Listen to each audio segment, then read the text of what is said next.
All right. Rambam gave me for Wednesday, Chamisha Asar B'Av, Tavshin Pei, Perek Chamishi of Hilchos Deios.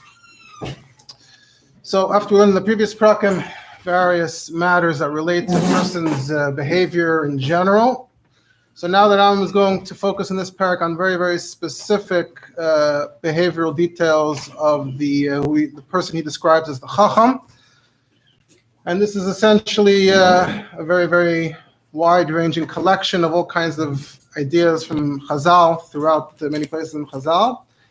And the general assumption here is that this isn't necessarily instructions for every single person from the Hamayin Am, but from a Talmid Chacham at least, we expect some kind of more refined behavior, as we shall describe. So, Halacha Aleph. Kashem she'achacham nikar b'chachmasu v'Deios v'hu muvdal behen mish'ar ha'am kach tzarech she'yeh nikar b'masav. So just as the Chacham is distinguished by his wisdom and by his Deios, and he's separate from everyone else, so the same should be for his behavior. So when he says chachmasu v'Deios, I would assume that he possibly means by chachma he means whatever chachma we described in Yesodei HaTorah. And by Deios, he means whatever we described so far in Hilchos Deios, because looking when Yesodei HaTorah, he described the Ma'aser Merkava, he said it's a Chacham Umeven Midaitoi, so the word Chacham came up over there. In Hilchos Deios, we described going on the middle path, he said whoever follows the middle path, Nikra Chacham, B'derech Zui Derech Chachamim. So we've already been tracking the Chacham throughout the previous prakim, and now we're getting up to the next point, the Masav. So this is a bit more technical. It's not necessarily like an overall trait, the way we defined traits earlier. This is closer to what we would define today as manners, good manners.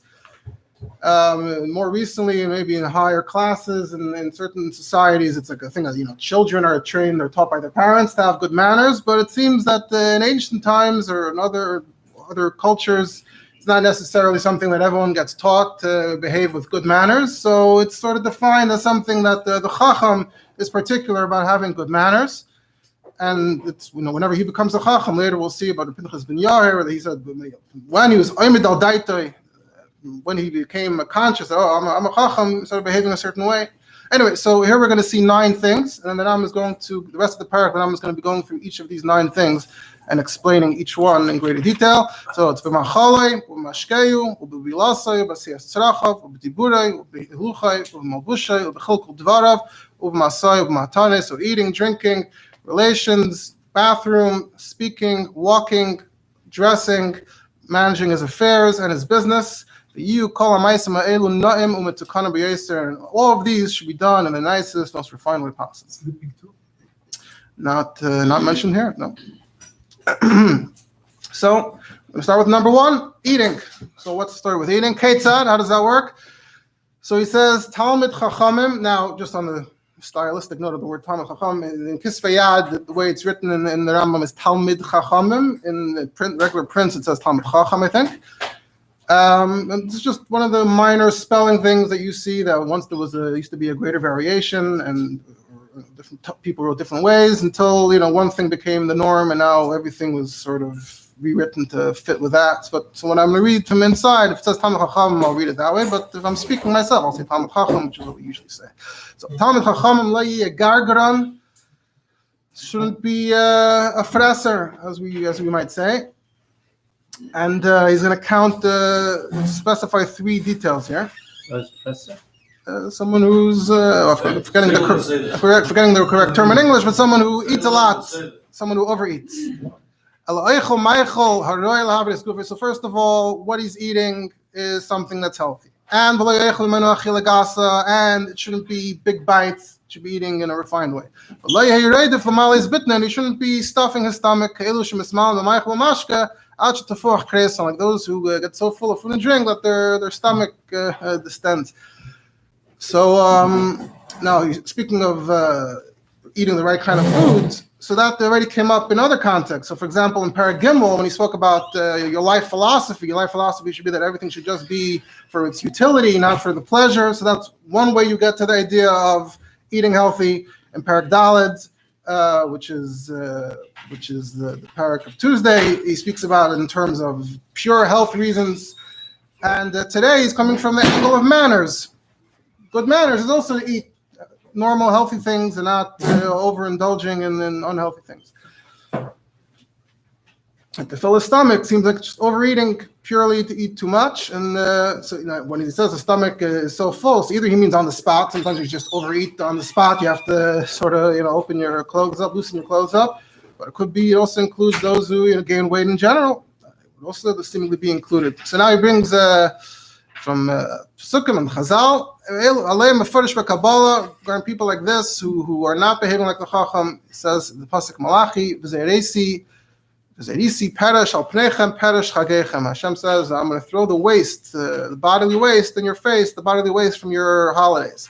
It means Nevi'im. Amru Chachamim Elu Bnei Adam Sha'eichlim V'Shoisen V'Oisen Koimin Kachagim.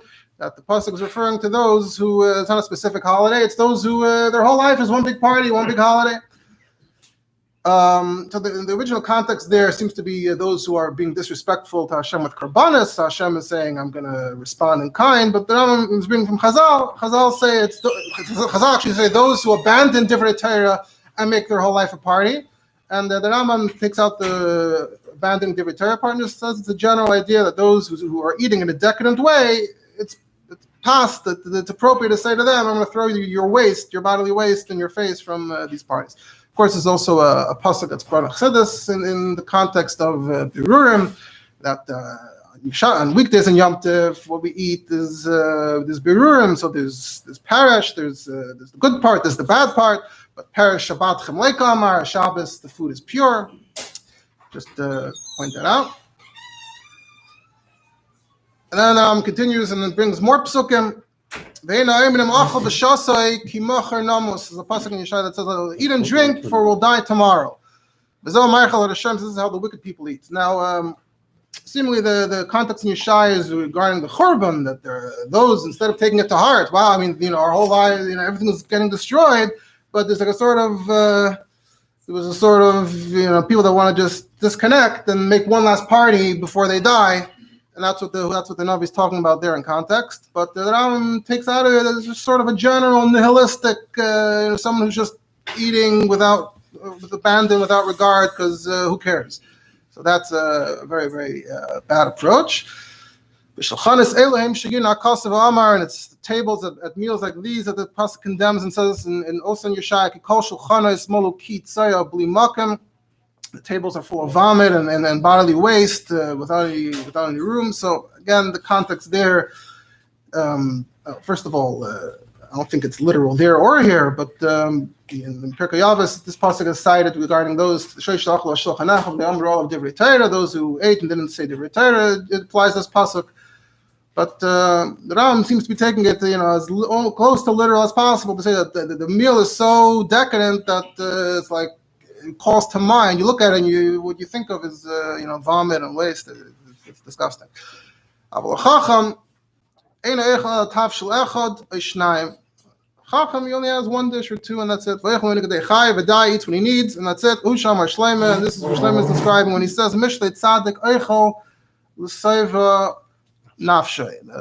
Tzadik eats for when he needs to, whatever he needs to be full. And this pasuk was already brought earlier for same idea. Like again, the different prakim Hilchos Deios are coming from different approaches. The earlier prakim were talking about Perek Gimel was talking about the approach of Avodas Hashem, and this is just talking about how to be a mensch. So that was about the manner of eating. So now we're going to move on to the venue of eating and mention different things. So when the Chacham is eating this little that we already explained, that itself, he should be eating that at home at his own table. And he shouldn't be eating in the store where the food is, or eating in the marketplace, out on the street, even worse. He has a store business, he cannot eat there.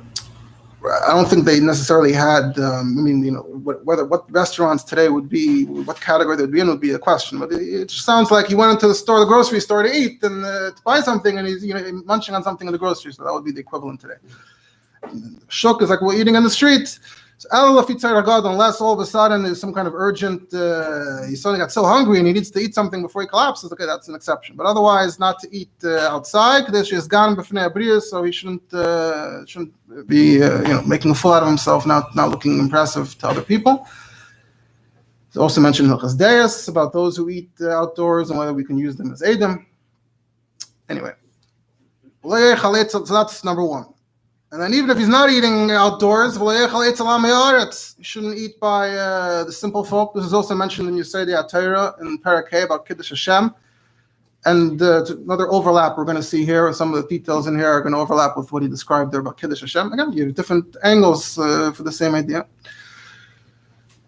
And you shouldn't be eating at those kind of meals that we just described earlier as kitzaya. And even if he's not eating at those kinds of places, in general, he shouldn't be eating all over the place. Not in front of, with. He's sitting at a party of people that are of a lower class. And even if he's eating in an appropriate venue, to eat all over every day somewhere else is also not refined. Even if he's sitting and eating with wise men like himself. So, and even if it's a little bit, and in general, he should never eat in meals where there's too many people, such a big party. And really, you shouldn't eat anywhere. Back what we started off saying, you should eat at home. So, truthfully, you should only, if he's ever eating out of his home, it should only be for Sudas Mitzvah. Going to the Erusin v'Nisuin, engagement party, which in those days Erusin was Kiddushin, and Nisuin is the final act of marriage, the chuppah.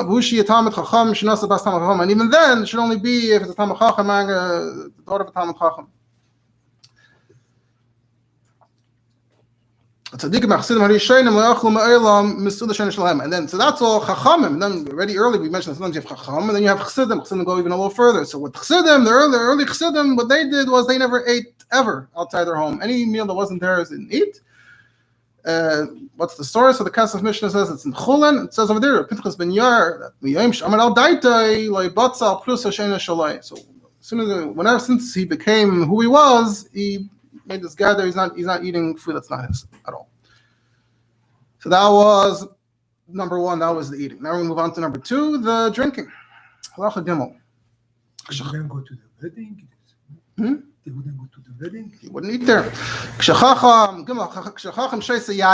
When a wise man drinks wine, and he's only eating in order to sort of soak the food. Sort of like a medical type reason. Now, just to point out that drinking wine in those days is probably more or less equivalent to drinking water today at a meal, or drinking other simple, even not such important drinks. Seemingly in those days, you really didn't have a concept of drinking water just like that in a hush of a normal meal the way we do today. That was what the wine was. That was what the wine was for. So that's the context in which wine is appropriate. You're drinking it as the drink for your meal. But not the fact that wine could also happens to have properties that can intoxicate you. That's not what we're out here for. And someone who does get drunk, does get intoxicated, is a chayto meguna, very strong words, sinner. It's disgraceful, mafsid chachmasei, and that kind of behavior is the kind of behavior that's going to make him lose his wisdom. And if he did it in front of simple people, that is a chilas Hashem. That's Chil Hashem, again, connecting to the idea in Perek Yesodei Torah, that some of the more severe, meaning not everything here is a Chil Hashem, but the more severe instances of the eating or the drinking can bring you into Chil Hashem territory that we already learned over there. So, according to the Rambam, drunk is just a terrible period. Never okay. Out of the question. Yeah, out of the question. Also, lishus b'tzarayim, and the Rambam says it's asur. This is the three places in the Perek where I'm going to use the word asur. So this is the first place. It's asur to drink in the afternoon. I'll feel them out even a little bit. Unless it's part of a meal. But that's mentioned in Perek Avos. One of the things is a mission with a bunch of things that are meitzina sa'adam in ha'olam. One of them is yayin shel tzarayim. So what's the idea? So it seems that afternoon is the time that people who are drinkers start drinking. It's not the morning, the afternoon. So that's the time that if you're not like those people to stay away from it, unless it's part of the eating, then it's normal. Was drinking while you're eating, that's never intoxicating. And we're only careful if you're drinking wine after the meal, that would be a problem. Where does this idea come from? So the Kesef Mishnah says it's actually an idea in Psachim. The Mishnah in Psachim says that during the Seder you can drink between the kaisos, but the Ben Shlishi L'Revi Lo Yishta, you shouldn't drink between the third and fourth. So the Yerushalmi in Psachim says, why? You shouldn't get drunk.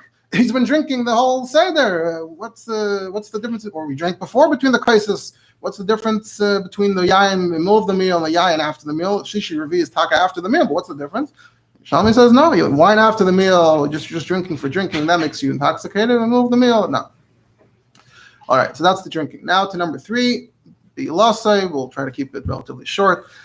So first of all, about the frequency and the timing. So even though in theory, a person has the right to be with his wife whenever he wants, the right thing is to be sanctified, not to be with his wife like a hen. Apparently that was the Chazal. We use that as the symbol of that kind of behavior.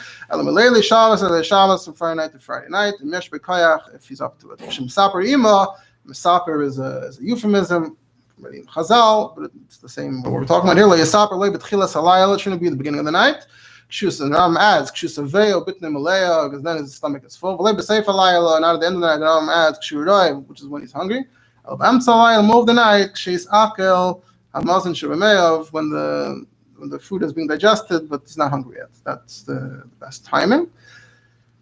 Now that Rambam goes on to the idea that person shouldn't be carried away in the kind of wild sort of mood that can be created, that can happen then. So he shouldn't be too light in his mood. And he shouldn't be speaking inappropriately. If it's just between them. It says in the Navi, Hashem tells a person what he's up to or what he said.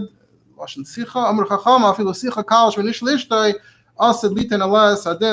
took this pasuk. The context there just means that Hashem knows what you're up to. But Chacham said specifically that there's inappropriate talk that Hashem's going to hold against you. So watch out. And so that's generally. And now about their mood on an interpersonal level. They shouldn't be drunk. They shouldn't be in a lazy mood. They shouldn't be in a bad mood. Either both of them or one of them. And she shouldn't be sleeping. And he shouldn't force himself and she's unwilling. But earlier he said that mutaris tamid, meaning that from a halachic perspective, he sort of has the right to whenever he wants. And when he says anusa, I don't know if he mamish means force, or anusa could mean she says she doesn't want, she's not resisting, she says she doesn't want. Anyway, it's a bit different than, I guess, the concept of consent today. But regardless, the Chacham should not do that. It should be willingly and joyfully. Yisaper ma'at, v'yislaki ma'at. Should talk and play around in a playful way. Tisyashav nafsha. There's different gersayos if it's nafsha or nafshan or nafsha. But if it's Kadesh Tisyashav Nafshay, so it sounds like the whole idea of this halacha is that they should all sort of be on the same page emotionally.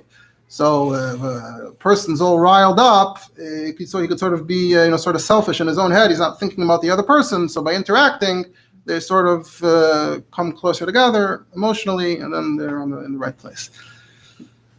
And the actual act should be done bashfully, not the opposite. V'yifresh miyad, and once he's finished, and that's it. And now this was all just in terms of good manners, even for his own sake. But the Rambam adds that it also has ramifications for the children. If you follow this practice, it's not only that you're sanctified, that you have the right church, which is what we were talking about until now, but also there's a bonus. You had children. The children that come out are beautiful and they're bashful, and they're the kind that can acquire wisdom and righteousness. And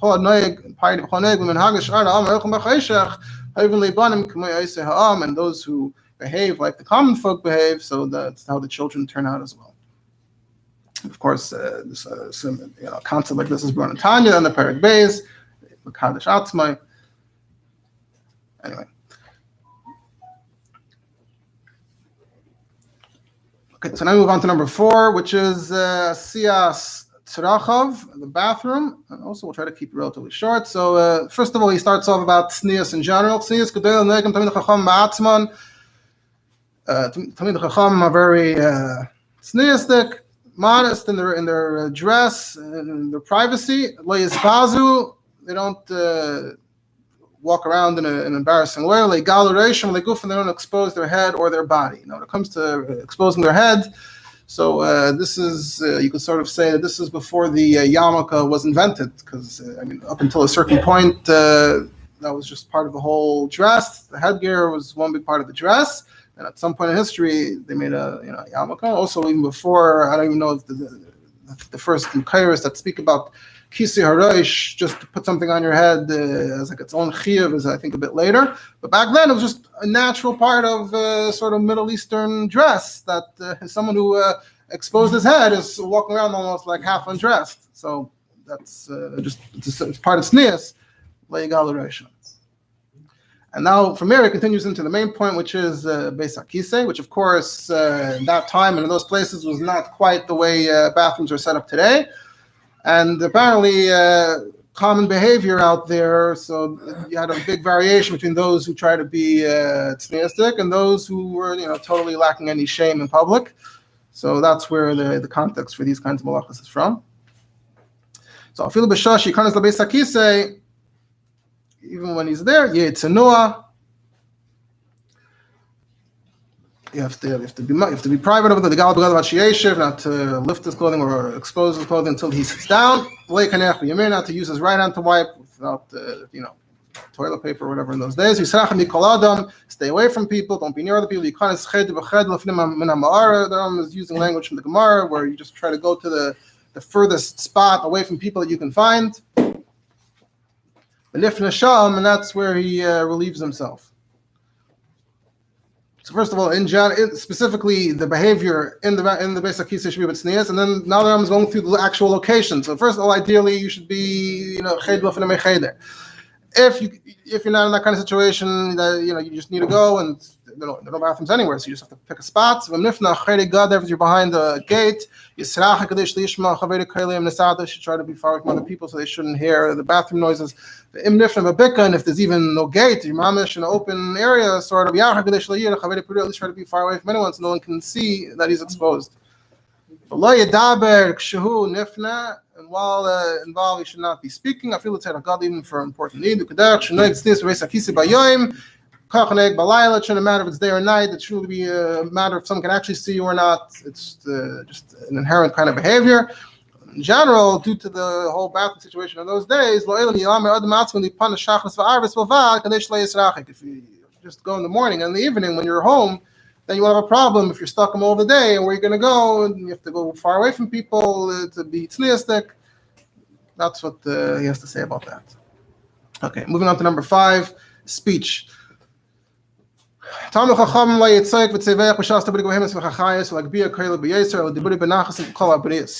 shouldn't be screaming like animals, shouldn't be raising his voice, he should be speaking pleasantly. And when he's speaking pleasantly, you shouldn't overdo it, because when you overdo it, then you seem like you're looking down on people. Who do you think you are? So just talk normally. Now the Rambam brings a few ideas from Perek. You'll recognize them from there. Say hello to everyone first. People should like him. But then it's called judge everyone favorably. Says the praise of other people. Doesn't say the opposite of praise. Loves peace and chases peace.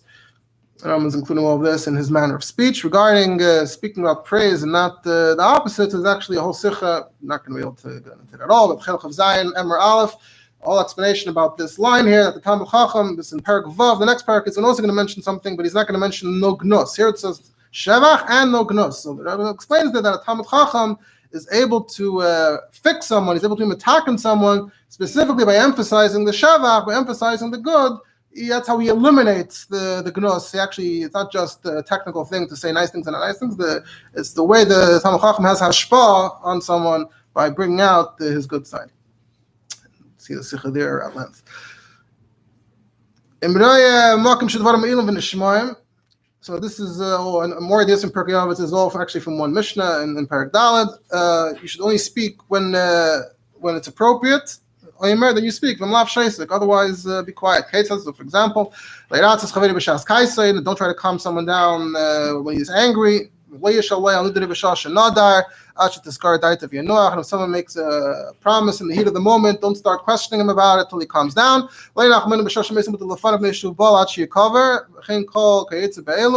And you shouldn't try to comfort him while the dead body's still in front of him, because he's too caught up in it until the body's buried, and anything similar to that. If someone is having an embarrassing moment, not to present yourself then, to avoid him, to give him his space. And this is, today this would all be under the rubric of manners and interpersonal. When's it appropriate to say something to someone, when not? But back then, this was like the Chacham paid attention to this kind of thing. And generally, he shouldn't say things that aren't true. He shouldn't add or take away, unless he's trying to make peace and stuff like that. Now, those are Mitzayim, Hilchos Gzeila V'Aveda, where the Rambam speaks a greater length. But when it comes to Mitzias, when it comes to a lost object, so a Talmud Chacham can come and say, I recognize that even if he doesn't have a simon. And what's the definition of a Talmud Chacham? A Talmud Chacham is someone who never is even slightly dishonest, except for the four things of Divrei Shalom, Masechta, Mita, and the house he's being hosted in. So Masechta, it says if he's learning Nida, and he says, I'm learning Mikvahs, he doesn't want them to ask him about Nida. Or he slept in one bed, but he said he slept in another bed, so just in case they find the stain in the bed he was in, it's just not so appropriate. Or he was hosted by one person, but he doesn't want to tell people he was hosted by that person, because then that guy might everyone will run on that guy and make it an imposition for him, so he said he was hosted by someone else. Or for peace, for purposes of peace, to get people to like each other. You be like classic Aaron. So Talmud Chacham can change only these things, but nothing else. And now we sort of ended up back by the similar idea to Perek Beis. In Perek Beis, we had this idea about shtika. You're supposed to be quiet in general. So there was coming from, I guess, the context of Deios in general, and here coming from manners, slightly different point.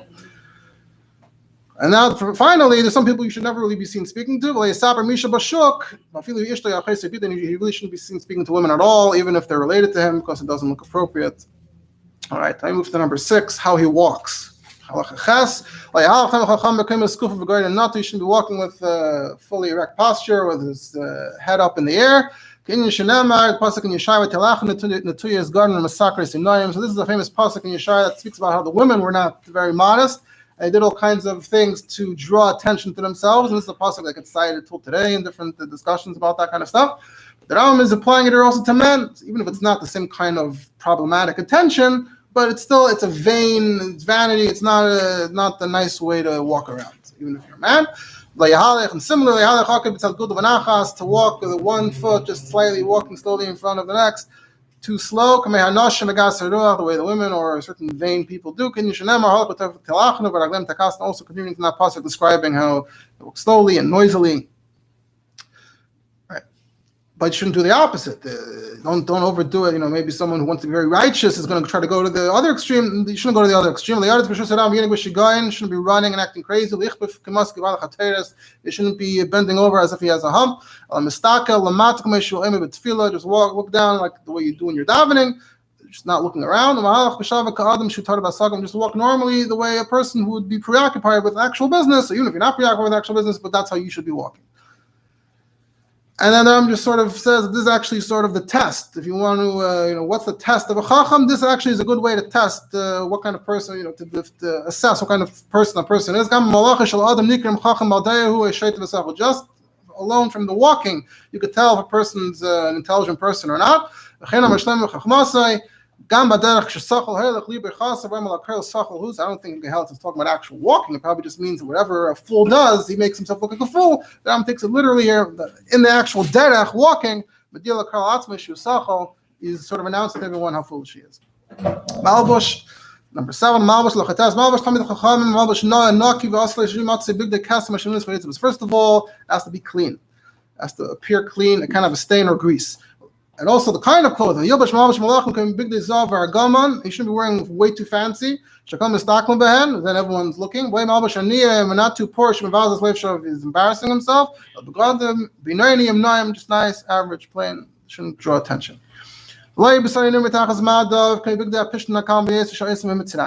This now I'm just going to go through like random things in clothing, weird things to avoid. So first of all, the clothing shouldn't be sheer. His skin shouldn't be showing through the material, like the linen, the light linen clothing that they made in Mitzrayim in the Rambam's days. Every once in a while, the Rambam throws in some details from life in his time. So not that. And of course, they have very long, flowing clothing, but it shouldn't be dragging on the ground.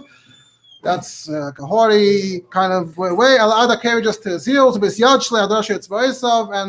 sleeve should be up to his fingers, not further. And the talis, which was they wore over the clothing, which is today the talis we only wear for davening, but that's also a more recent invention. Up until the time of the Rambam, talis was just part of the everyday garb, and there was tzitzis on it.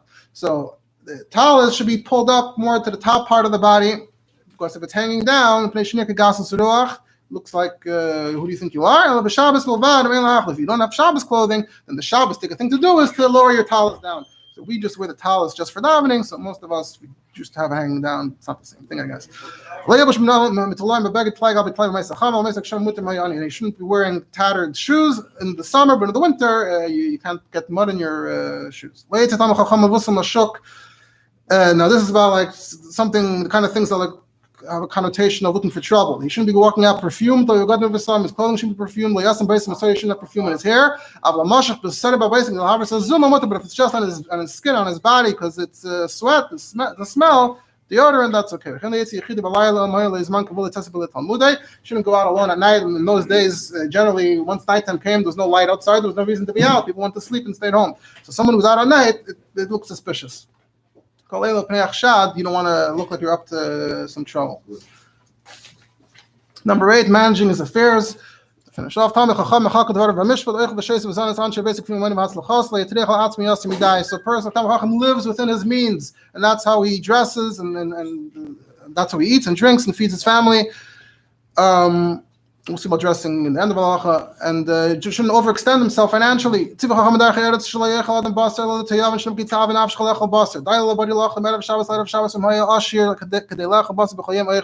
generally in those days, eating meat every day, that seemed to be overdoing it. You should only eat it with an appetite and based on a pasuk.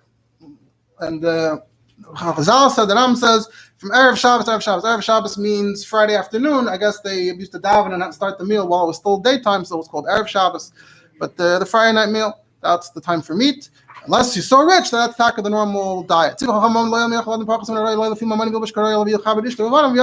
an interesting thing, that you should eat less than you can afford.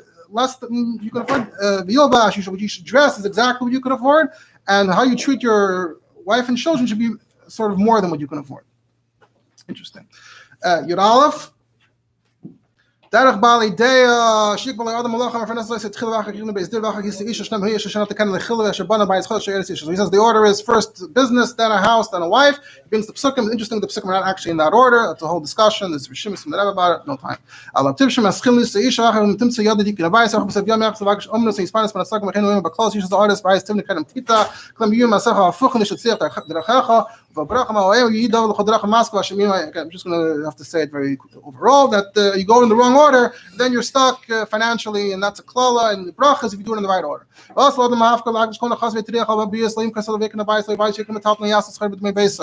And you should, sod is the best, because that produces. A house is the second best.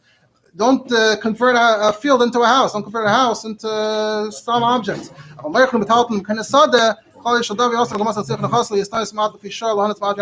be responsible financially and don't look at the short term and neglect the long term. To